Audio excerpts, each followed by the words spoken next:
नमस्कार दोस्तों, कैसे हो आप सब। आशा करती हूँ आप सब ठीक ठाक होंगे। आज की कहानी है रज्जो की राखी। कहानी शुरू करते हैं। बिमला जी के घुटनों में काफ़ी दर्द रहता था। उनसे ज़मीन पर बैठा नहीं जाता था। इधर इनके पति सुशांत जी की तबीयत ठीक नहीं रहती थी। घर में पैसे की कोई कमी नहीं थी। सुधांशु जी ने बहुत गरीबी से निकलकर एक बिजनेस खड़ा किया जिसमें उन्हें बहुत सफलता मिली। पूरा जीवन अपने और अपने परिवार के लिए हर सुख साधन का इंतजाम करते रहे। अपने दोनों बेटों को अच्छी शिक्षा दिलाई। इसके बाद दोनों बेटों ने उनका बिजनेस संभाल लिया, लेकिन बिजनेस की भागदौड़ संभालते ही उन्होंने अपने पिता को घर बैठा दिया और धीरे धीरे उनसे पूरा बिजनेस अपने कब्जे में लिया। अब माता पिता उनके लिए घर में पड़े फालतू सामान से ज़्यादा कुछ नहीं थे। वह दोनों किसी तरह अपने दिन काट रहे थे। अपने अच्छे दिनों में सुधांशु जी ने कुछ पैसा और ज़मीन जायदाद अपने लिए रखी थी, जिसे उन्होंने किसी बेटे को नहीं दिया। उसी से थोड़ा सुकून था। विमला जी आज एक छोटी सी चौकी पर बैठकर अलमारी के नीचे वाले हिस्से की सफाई कर रही थी। तभी उन्हें एक फ़ोटो एल्बम मिली, जिसे देखकर वह थोड़ी उदास हो गई। उसमें उनके विवाह की फ़ोटो थी। वह कुछ सोचकर उठी और वह एल्बम सुधांशु जी को देते हुए बोली, सुनो जी, ये देखो आज सफाई करते समय क्या मिला। इसमें हमारी पुरानी यादें हैं। सुधांशु जी एल्बम देखकर बहुत खुश हुए। उन्होंने अखबार एक और रख दिया और एल्बम खोलकर बैठ गए। उन्होंने कहा, अरे तुम भी बैठ जाओ, मिलकर पुरानी यादें ताज़ा करते हैं। विमला जी ने कहा, आप देख लो, मैं अभी आती हूँ, अलमारी खुली पड़ी है। ये कहकर वह चली जाती हैं। सुधांशु जी एल्बम का एक पेज पलटने लगते हैं। हर पेज में उनकी शादी की फ़ोटो थी। हर फोटो को वह बहुत ध्यान से देख रहे थे। उसमें उनके तमाम रिश्तेदार थे, जिनमें से कुछ अब इस दुनिया में नहीं थे और कुछ से उन्होंने ही नाता ख़त्म कर दिया था। सुधांशु जी के चेहरे पर उदासी छाने लगती है। अगले ही क्षण अपने दोस्तों को शादी में नाचते देखकर उनके चेहरे पर मुस्कुराहट छा जाती थी। शादी की पूरी एल्बम देखने के बाद पीछे के दो पेजों को देखते ही जैसे वह जम से गए। उनमें से एक पेज पर उनके परिवार की ब्लैक एंड वाइट कुछ पुरानी सी फ़ोटो थी, जिसमें उनके माता पिता, वो और उनकी छोटी बहन रज्जो थी। रज्जो की फ़ोटो देखकर उनकी आंखों से आंसू बहने लगे। बचपन की वो यादें ताज़ा हो गई, जिसमें वो रज्जो के साथ खेलते थे, साथ साथ स्कूल जाते थे। उसके बाद किस तरह पिताजी ने और उन्होंने मेहनत करके पैसा कमाया और पहले रज्जो की शादी की। रज्जो की शादी के कुछ ही दिन बाद पहले पिताजी फिर माँ दोनों इस दुनिया से चले गए। इधर सुधांशु जी पैसा कमाने में इतने बिजी हो गए कि वो अपनी बहन को तो भूल ही गए। सुधांशु जी भिलक भिलक कर रो रहे थे। विमला जी ने देखा तो वह पूछ बैठी, अरे क्या हुआ, आप रो क्यों रहे हो, तबीयत तो ठीक है।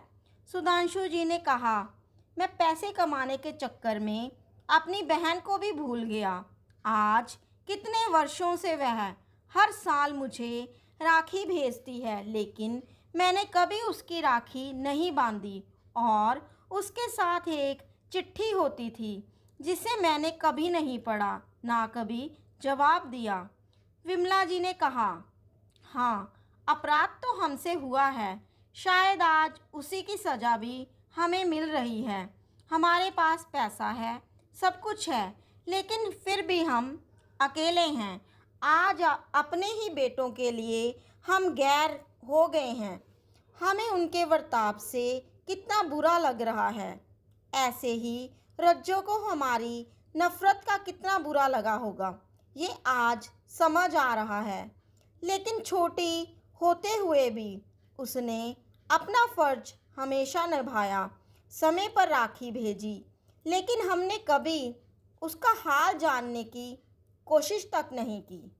सुधांशु जी ने उसकी फ़ोटो पर हाथ फेरते हुए कहा, पैसे के घमंड में मैंने इसका बहुत दिल दुखाया था।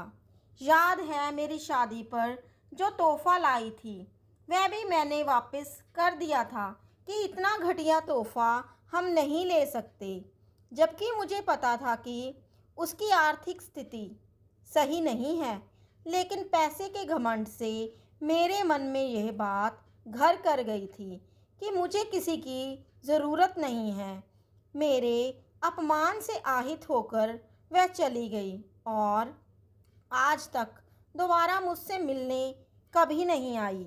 विमला जी, मैं तो नई नई थी, इसलिए आपकी बात काट नहीं सकी, लेकिन बुरा तो मुझे भी लगा था। इस घर में सबसे पहले उन्होंने ही मेरा स्वागत किया था। आपने तो कभी उनकी राखी नहीं बांधी, लेकिन मैंने उनकी हर राखी को संभाल कर रखा है। सुधांशु जी ने कहा, विमला, एक काम करो, रक्षाबंधन आने वाला है। इस बार हम दोनों रज्जो के घर चलते हैं, उसे सरप्राइज़ देते हैं। मेरी छोटी बहन मुझे ज़रूर माफ़ कर देगी।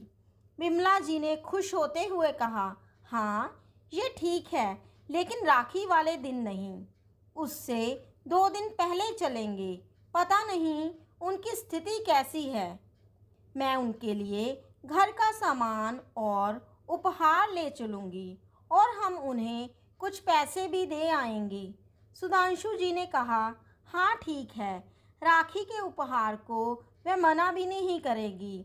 आखिर एक भाई का हक होता है। रक्षाबंधन से 2 दिन पहले दोनों अपनी कार से रज्जो के घर पहुंच जाते हैं। कार से उतरकर सुधांशु जी देखते हैं वही पुराना घर है जिसे कुछ मुरम्मत कर नया जैसा बनाने की कोशिश की है। घर के बाहर बरामदे में रमेश जी अखबार पढ़ रहे थे।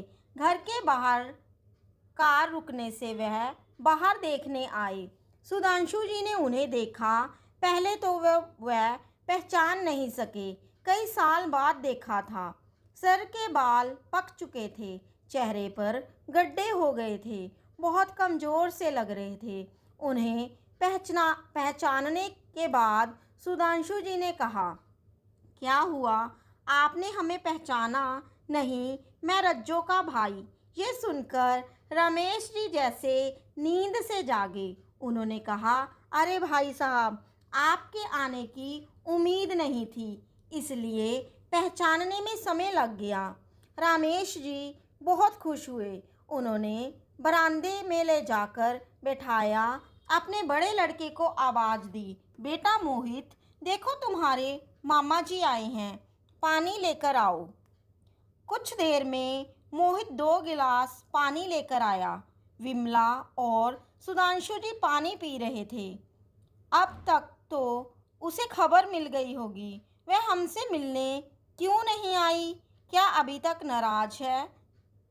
सुधांशु जी की नज़रें रज्जो को ढूंढ रही थी। कुछ देर में चाय नाश्ता भी आ गया। अब सुधांशु जी के सब्र का बांध टूट गया। उन्होंने पूछ ही लिया, रज्जो कहाँ है? क्या कहीं बाहर गई है? रमेश जी ने कहा, आप चाय पीजिए, वैसे राखी तो आपको मिल गई होगी। सुधांशु जी ने कहा, हाँ राखी तो मिल गई, लेकिन मैंने सोचा इस बार रज्जो से खुद राखी बंधवाऊंगा, इसलिए चले आए। रमेश जी ने कहा, आप चाय पीजिए, फिर बात करेंगे। सुधांशु जी ने कहा, नहीं, पहले मैं रज्जो से मिलूँगा, मुझे उससे अपने बर्ताव के लिए माफ़ी मांगनी है, बाद में चाय पियेंगे। रमेश जी ने कहा, चलिए अंदर चलते हैं। सुधांशु जी जैसे ही अंदर गए, सामने दीवार पर रज्जो की तस्वीर जिस पर माला लगी थी देखकर जड़ित हो गए। विमला जी फूट फूट कर रोने लगी। सुधांशु जी बोले, ये कैसे हो गया? मेरी बहन कहाँ चली गई? रमेश जी की भी आंखों से आंसू झलक रहे थे। उन्होंने खुद को संभालते हुए कहा, आपकी शादी से आने के बाद उसका दिल टूट गया था। वह आपको अपने पिता की तरह मानती थी। वहाँ से आने के बाद से ही बीमार रहने लगी। धीरे धीरे उसकी बीमारी जानलेवा हो गई। कोई भी दवा काम नहीं करती थी। मरने से 2 महीने पहले उसने बहुत सारे लिफाफे और राखी मंगवाई, जिसमें दिन भर बैठकर चिट्ठियां लिखकर पैक करती थी। सुधांशु जी ने कहा, ये सब कब हुआ? रमेश जी ने कहा, आपकी शादी के 2 साल बाद ही वह हमें छोड़कर चली गई। वही यह कहती थी, पता नहीं क्यों भैया नाराज हैं। एक दिन जरूर अपनी छोटी बहन को माफ़ कर देंगे और मुझसे मिलने आएंगे। ये सुनकर सुधांशु जी फूट फूट कर रोने लगे। उन्होंने कहा, बहन मुझे माफ़ कर दे। पैसे के घमंड ने मुझे अंधा बना दिया था। रमेश जी ने कहा, अपनी आखिरी इच्छा के रूप में उसने मुझसे कहा कि हर साल भैया को राखी भेजते रहना, इसलिए मैं तब से राखी भेज रहा हूँ। अब आप आ गए हैं तो बची हुई राखी के लिफाफे ले जाइएगा। सुधांशु जी और बिमला जी का मन उचाट हो गया था। दोनों उसी समय वहाँ से चल दिए। पछतावे ने उनके पैरों को भारी कर दिया था। मैं आशा करती हूँ राखी के दिन ये कहानी आपको ज़रूर पसंद आई होगी। अगर पसंद आई हो तो मेरे चैनल को ज़रूर सब्सक्राइब करें और लाइक शेयर कमेंट भी करें। इसी आशा के साथ आपसे विदा लेती हूँ। कहानी सुनने के लिए आप सबका धन्यवाद।